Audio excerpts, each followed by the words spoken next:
What is up, everybody? This is Shane, the Rising Grand Picker, and welcome to another episode. We're gonna go over some eBay and Amazon sales today, and I'm gonna show you what sold on Amazon and eBay, and how you can maybe leverage your sales with the same kind of sales. So first off, on eBay, we sold this Baby Alive Super Snacks refill pack, and we sold it for $21.99. So we did sell it for full price. We picked this up at Toys R Us. $21.99 may not seem like a lot, but we picked it up at Toys R Us for about 5 cents. And next up, we sold this Pokemon Ultra Sun and Ultra Moon guide, and we sold it for $16.99. We sold 2 of these, I believe, for around $14 to $16.99 in the last week. Definitely, it's brand new, and it's definitely a good pickup. We sold this Wrangler Western Pearl Snap shirts. Western shirts sell really good, but the problem with Western shirts is they sell good, but you have to have the right prints, and some of them are more longer tail. So like this is a very unusual print. Like if you see right here and follow my cursor, it's a little bit unusual print. If you just had a normal Western Snap shirt, it probably would not have sold for probably like maybe $15.99, maybe $16.99. This did not sell for $26.90. It actually sold for $20 best offer, but $20 is still a decent price on the shirt. So this is another Toys R Us toy we bought. I think we bought it for $5, and we sold it for $39.99 full price. On these I will not take a best offer, because they're so bulky, and it's about $7 to $9 to ship. So I won't take a best offer on these. But we had $5 into this. We sold it for full price, $40. So next is a Far Cry game guide. It's a hardcover and it's new, and we sold it for $23.20, and we did not take a best offer. And once again, on these we probably won't take any best offers, just because they're selling good, and we're not going to take a best offer. We might take I might take like 20, but nothing probably below 20. So this is another plush that I picked up at a yard sale, and this is Prince Philip, and we did not sell it for $59.99, but we took a best offer for $40. So we got this, we sold this for $40, and so far we picked up 16 plushes at a yard sale for $1, and I sold this one for $40, a Beauty and the Beast one for $40, and another one for $24. Another Toys R Us toy. This I have about 5 to 6 to 7 cents in it. We got it for 99% off and sold it for $18.95. And I believe that was the last one we had of that, so we did not have any more of those. Completely sold out, and I think we had like 10 of them, or 7 of them, 8, 9 of them, something like that. And we have this Bula fleece ear cap. Bula is a very good brand to pick up in hats and outerwear for men and women, and I sold this for full price at $19.49. Definitely a good pickup. I had a few bucks in it. That's about it. And the Bula stuff sells extremely well. So sold this WrestleMania shirt, 25th anniversary edition. It had some flaws, but a little tear in the shoulder. But I sold it for $15.99 and free shipping. I do free shipping on everything, and I've had it for a while, and you can tell the picture wasn't as good. And I've probably had this for about 6-7 months.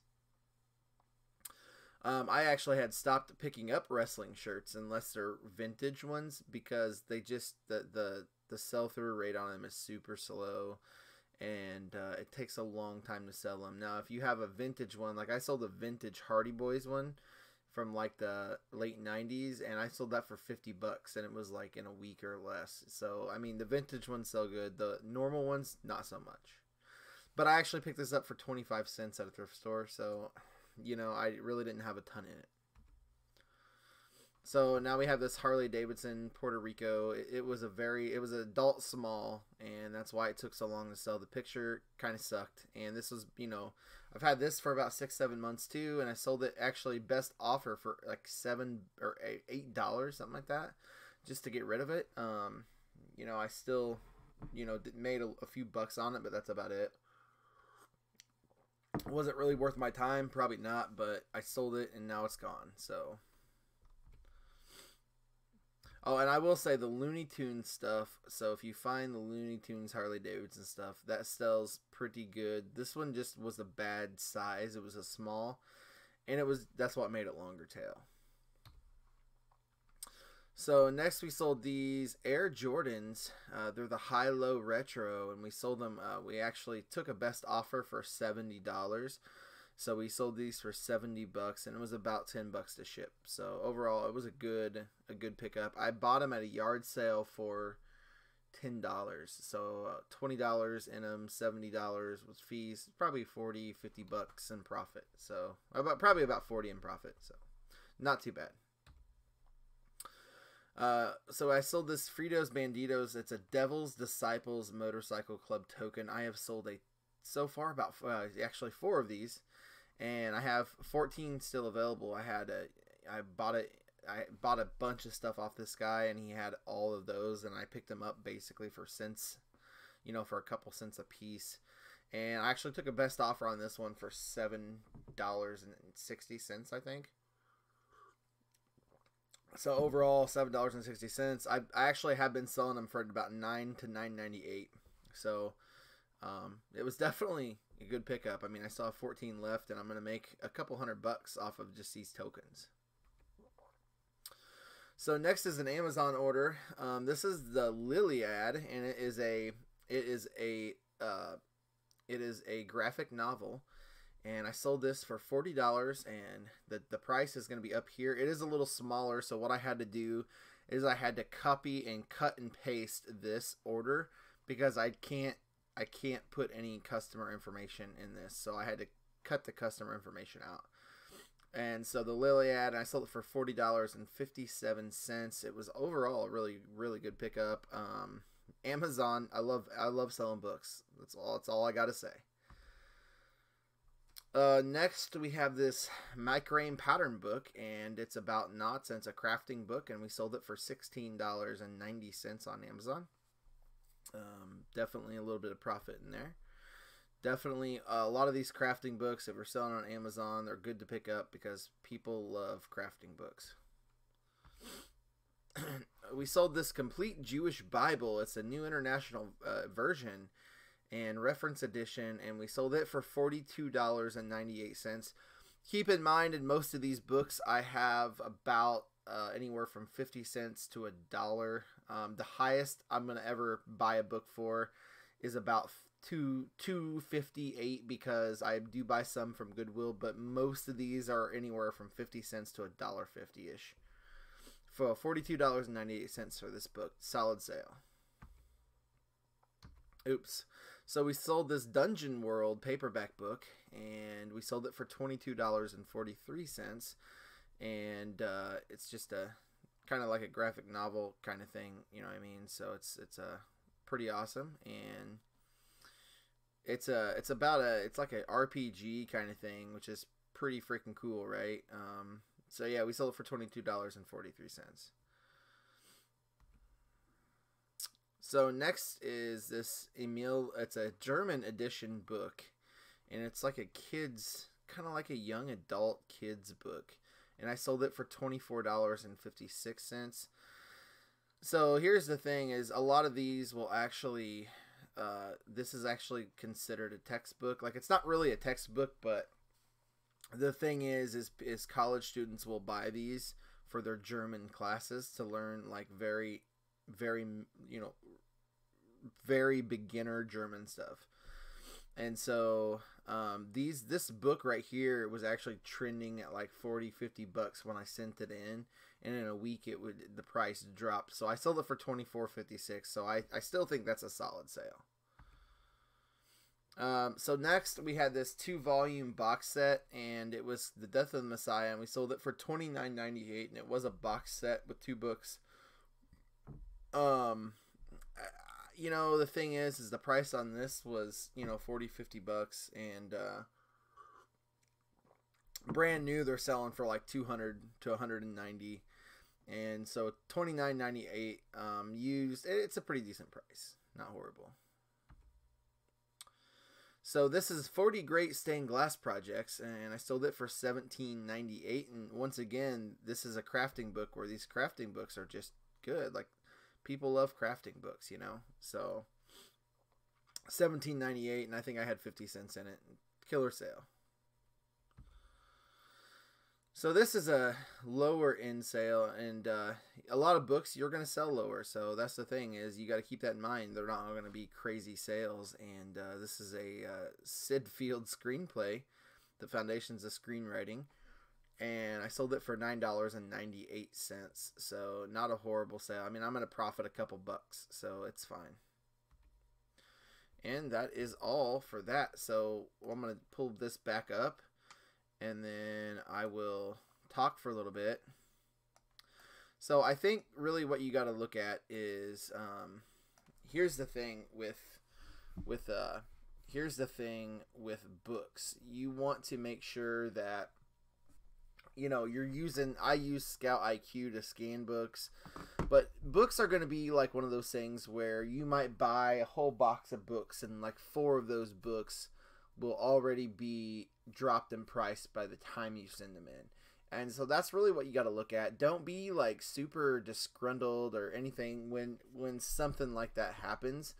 Just send it in, make a couple bucks, and move on. And that's what you got to do. The prices on books drop very drastically on Amazon.